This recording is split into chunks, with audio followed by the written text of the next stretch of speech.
Bonjour Manouya, aujourd'hui je reçois Tevaïté qui vient nous parler de sa nouvelle expo. Absolument, il y aura Martine, il y aura tout le monde. Oui, une nouvelle exposition à la Maison de la Culture du 24 au 28 avril qui s'intitule cette fois-ci Triangle polynésien au pluriel.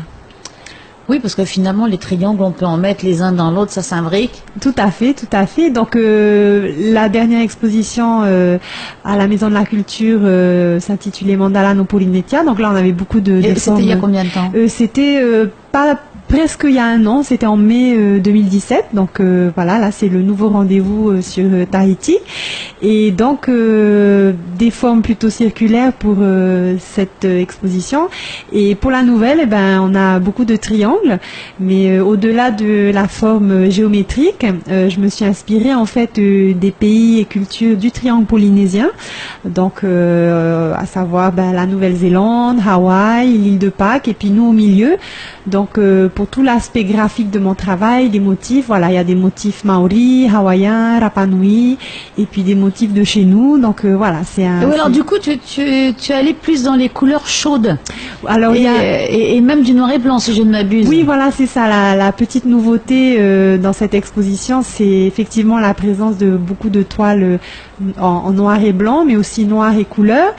Et en fait, le choix de cette nouvelle palette, on va dire, c'est que voilà, avec le thème triangle polynésien, tout de suite ça m'a fait penser à la navigation par les étoiles, donc un univers un peu nocturne. Donc voilà, il y a beaucoup de choses dans des noirs, mais aussi des bleus foncés. Oui, parce que le noir n'est pas triste. Non, pas forcément, non d'ailleurs. Pas du tout. On en a fait une couleur de deuil, alors vrai. que la couleur du deuil dans beaucoup de pays, c'est le blanc. Tout à fait. Donc voilà, non, c'est ça. Il y a la gaieté et la joie. Y est toujours. Et voilà, mais c'est vrai que les gens étaient un peu surpris quand ils ont vu l'affiche qui est donc. Ah, moi j'aime bien, moi. Oui. Moi, j'aime bien l'art abstrait aussi, donc. D'accord, mais c'est vrai que comme on a l'habitude de voir vraiment une explosion de couleurs, là, ils se sont dit oh mais qu'est-ce qui se passe et tout. Parce que là, elle est triste. Non, le noir, c'est pas triste. Non, mais il y a aussi de la couleur. Il y en a vraiment pour tous les goûts, quoi. Alors, tu as fait combien de toiles, là, cette fois-ci? Là, il y en a 31. Voilà, il y a pas mal de formats différents, comme à chaque fois. Des petits formats, des formats rectangulaires, carrés, des plus grands. Enfin, voilà, il y en a vraiment pour tous les goûts. Tu t'es bien amusée? Ah oui, toujours.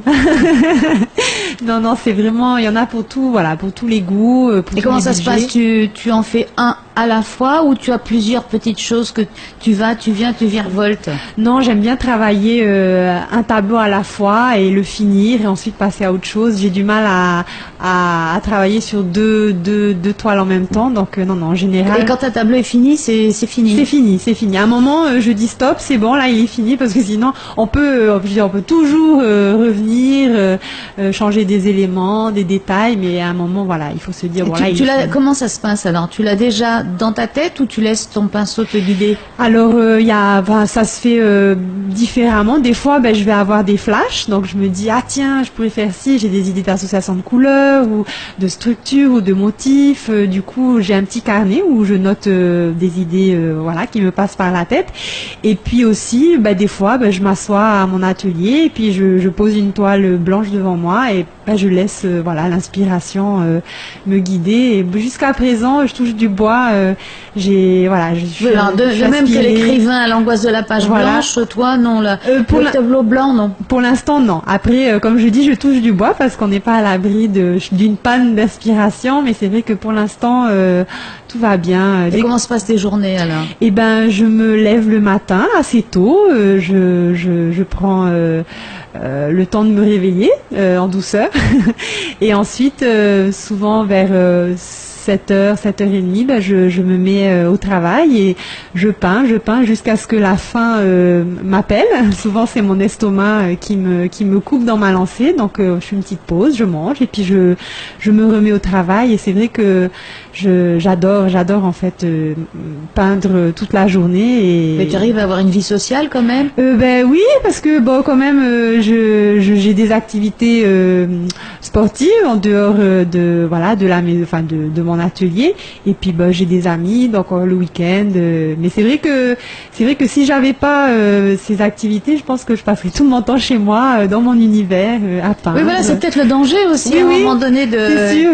d'arriver, il faut arriver à faire un break quand même. Oui, mais bon, c'est pas évident parce que je suis vraiment, enfin, quand je suis dans un tableau, j'ai tellement hâte de le finir et puis de passer au suivant. Tu mets combien de temps pour faire un tableau? Ça dépend des tailles, ça dépend, mais en général, entre 1 ou 2 jours selon le format. Après des plus grands formats, je peux mettre 3-4 jours. Et donc alors tu dis à tes copains, non mais écoutez, non, parce que ce soir j'ai un truc à... C'est ça. La dernière semaine, tous mes amis étaient on te voit plus. Je dis non, mais là, je peux pas venir. Je suis lancée, je peins. Il faut que je finisse l'expo. Donc là, ça m'arrive des fois de me couper complètement du monde. Mais justement, je prépare mes expos bien à l'avance. Pour justement pas être dans le stress, dans le rush et de pouvoir continuer à avoir une vie normale, avoir des activités, sortir, etc. Parce que sinon c'est le danger aussi. Oui, c'est ça. Ça peut être aussi une obsession qui fait que... C'est vrai. Mais oui, j'ai toujours hâte de m'y remettre. Le matin, je suis contente. Je dis super, je vais me remettre à mes pinceaux, à mes couleurs. Donc ouais, c'est super. Et alors déjà des idées pour la prochaine? Absolument. Ça m'étonne pas. Oui, pour les prochaines, parce que j'en ai une de prévue sur Bora au mois d'octobre. Ensuite, j'aimerais bien en présenter une nouvelle à Reatea en juillet, parce que ça fait un moment que j'ai rien fait donc sur l'île où je vis, et c'est vrai que les gens me réclament une exposition. Donc voilà, donc pour ces 2 prochaines expositions, j'ai déjà des pistes. Et puis ensuite, si la Maison de la Culture m'accueille de nouveau l'année prochaine, j'ai déjà un thème pour cette prochaine exposition aussi. Et donc ça fait beaucoup de tableaux. Si tu me dis que tu fais un tableau tous les 2 jours, il y a 365 jours, je veux dire, il y a 150 tableaux par an.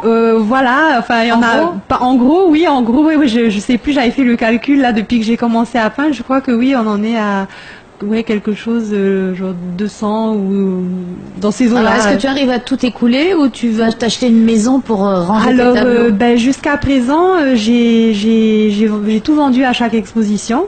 Donc non, là, j'ai rien pour l'instant. Alors, je croise les doigts en espérant que celle-ci aura autant de succès que les précédentes.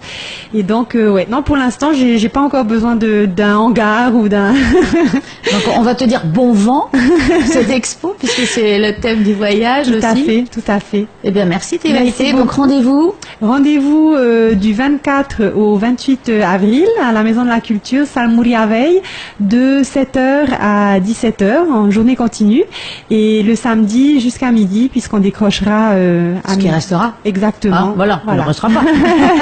Merci. Merci Taoui FM, merci Martine, et bon après-midi à tous.